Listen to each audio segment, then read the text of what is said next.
दोस्तों स्वागत है आप सबके अपने YouTube channel ranker study centre में। तो दोस्तों आप सबका जो 11th क्लास का मंथली एग्जाम यानी मासिक परीक्षा सितंबर मंथ वाला जो आप सबका चल रहा है ना, तो ये हमारे पास फिजिक्स का ओरिजिनल पेपर है। इस पेपर में जितना ऑब्जेक्टिव प्रश्न ये दिया गया है ना, ये सभी ऑब्जेक्टिव प्रश्न का भी आंसर और नीचे सब्जेक्टिव प्रश्न है।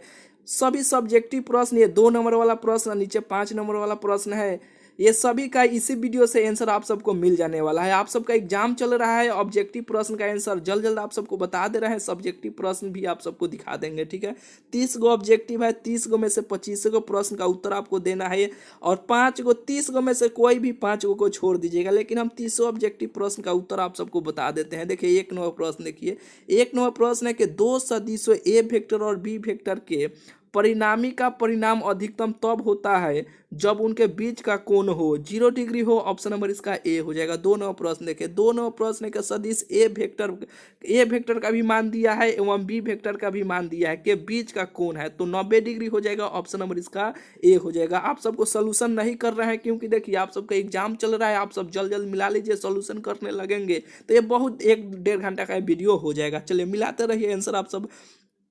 3 नंबर प्रश्न है कि दो समसदिशों पी वेक्टर का परिणाम भी पी वेक्टर है, उनके बीच का कोण 120 डिग्री है। ऑप्शन नंबर इसका सी हो जाएगा। चलिए 4 नंबर प्रश्न देखिए, बहुत सारे लोग अब बोलिए बता रहे थे कि 2023 में जो सितंबर मंथ का जो एग्जाम हुआ था ना, वही पेपर को लेकर बहुत सारे लोग बता रहे थे, 3 को 4 बना दिए थे। आप बोल रहे थे लोग कि यही ओरिजिनल पेपर है, छाप लीजिए, लिख लीजिए।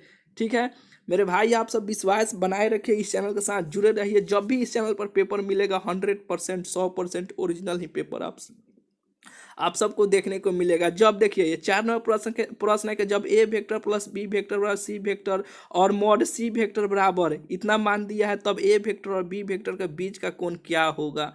60 डिग्री हो जाएगा। ऑप्शन नंबर ए हो जाएगा। 5 नंबर प्रश्न देखिए, यदि दो सदिश एक दूसरे के लंबवत हो तो उनका अदिश गुणनफल होता है, शून्य होता है। ऑप्शन नंबर ए हो जाएगा। यहाँ पे देखिए 6 नंबर प्रश्न है कि दो समानांतर अदिश का सदिश गुणनफल होता है, शून्य सदिश होता है, 0 वेक्टर होता है। ऑप्शन नंबर बी हो जाएगा। 7 नंबर प्रश्न देखिए, 7 नंबर प्रश्न है कि दो सदिशों के अदिश गुणनफल के बारे में निम्नलिखित में से कौन सा कथन सही है? तो ऑप्शन नंबर ए हो जाएगा, यह एक सदिश राशि है। ऑप्शन नंबर ए हो जाएगा यहाँ पे। 8 नंबर प्रश्न देखिए, 8 नंबर प्रश्न है कि एक ही तल में स्थित और एक त्रिभुज बनाने वाले 3 सदिशों का योग होता है, तो शून्य होता है। ऑप्शन नंबर डी हो जाएगा। चलिए यहाँ पे 9 नंबर प्रश्न देखिए, 9 नंबर प्रश्न है कि सदिश ए वेक्टर बी वेक्टर का परिणाम ए वेक्टर माइनस बी वेक्टर के परिणाम के बराबर होगा जब, तो ये बराबर दे दिया तो बराबर ही होगा दोनों। यहाँ पे ऑप्शन नंबर सी हो जाएगा, ए वेक्टर और बी वेक्टर का परिणाम समान है। चलिए ये 9 हो गया ना, अब 10 नंबर की ओर चलते हैं। 10 कहाँ गया, नीचे है क्या? ये पीडीएफ बनाने में इधर उधर थोड़ा सा हुआ है, देख लेते। हाँ नीचे यहाँ पे है, देखिए 10 नंबर यहाँ से सदिश ए वेक्टर बराबर 3i cap plus 4j cap की दिशा में इकाई सदिश है। ऑप्शन नंबर इसका ए हो जाएगा। चलिए यहाँ पे देखिए, सोल्यूशन करेंगे तो बहुत ज़्यादा देरी का मेरे भाई वीडियो हो जाएगा। यहाँ पे 11 नंबर प्रश्न है कि दो सदिश ए वेक्टर बी वेक्टर से बने एक समानांतर चतुर्भुज का क्षेत्रफल दिया जाता है। ऑप्शन नंबर डी हो जाएगा।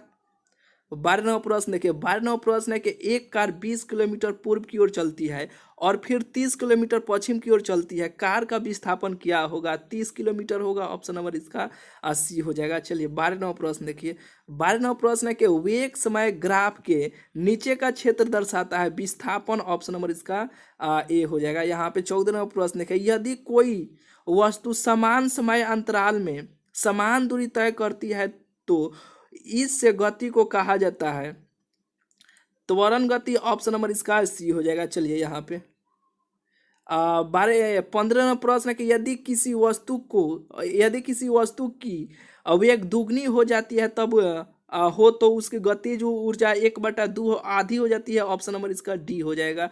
चलिए यहाँ पे देखिए 16 नंबर प्रश्न है कि दूरी समय ग्राफ की ढाल दर्शाती है, गति को दर्शाती है। ऑप्शन नंबर इसका ए हो जाएगा। यहाँ पे 17 नंबर प्रश्न देखिए, एक कण विराम अवस्था से स्थिर त्वरण के साथ त्वरण के साथ चलता है समय टी में कौन द्वारा तय की गई दूरी किसके समानुपाती होती है, ठीक है, तो टी के पावर 4 के समानुपाती होती है। ऑप्शन नंबर इसका डी हो जाएगा। चलिए यहाँ पे अब 17 हो गया। 18वां प्रश्न की ओर चलते हैं। देखिए 18 कहाँ गया, हाँ इसमें होगा 18। देखिए 18, देखिए 18 यहाँ पे है। यदि एक कण एक तल में चल रहा है और उसकी वेग का एक्स घटक स्थिर है और वाई घटक शून्य हो तो कण का पथ क्या होगा, तो एक परवलय होगा, ठीक है। ऑप्शन नंबर इसका ए हो जाएगा। चलिए यहाँ पे 19वां प्रश्न देखिए, गुरुत्वाकर्षण के प्रभाव में एक प्रक्षेपय का पथ होता है तो एक अति परवलय होता है। ऑप्शन नंबर इसका सी हो जाएगा। 20वां प्रश्न देखिए, 20वां प्रश्न है कि निम्नलिखित में से कौन सा प्रक्षेपय की गति में बिना वायुरोध के स्थिर रहता है, तो ऑप्शन नंबर इसका ए हो जाएगा, ठीक है। कि वेग का क्षैतिज घटक, ठीक है। चलिए 20 हो गया। यहाँ पे 21वां प्रश्न के 21वां प्रश्न के एक प्रक्षेपय के लिए सबसे ऊंचे बिंदु पर वेग सदिश और क्षैतिज के बीच का कोण होता है, तो 0 होता है। ऑप्शन नंबर इसका ए हो जाएगा। चलिए यहाँ पे 22वां प्रश्न है कि प्रक्षेपय की उड़ान का समय समानुपाती होता है, तो ऑप्शन नंबर इसका डी हो जाएगा 22 का। चलिए 23वां प्रश्न देखिए, 23वां प्रश्न है कि किसी प्रक्षेपय के लिए वेग का क्षैतिज घटक, तो ऑप्शन नंबर इसका डी हो जाएगा। उच्चतम बिंदु पर शून्य हो जाता है। चलिए यहाँ पे 23 देखिए, ये थोड़ा इधर उधर है, हम आपको एक साथ एक का जो होगा, बी का जो होगा, सी का जो होगा आप सबको बता दे रहे हैं। पीडीएफ भी वहां से डाउनलोड कर लीजिएगा जहां पे आप सबको बता रहे हैं। ये 2 नंबर वाला लघु उत्तर, ये दीर्घ उत्तर, ये सभी अब प्रश्न का उत्तर जैसे आपको बता रहे हैं वहां से आप सब आकर देख लीजिए, ठीक है। यहाँ पे देखिए, यहाँ से 24 अब स्टार्ट होता है। 24 का ऑप्शन सी हो जाएगा।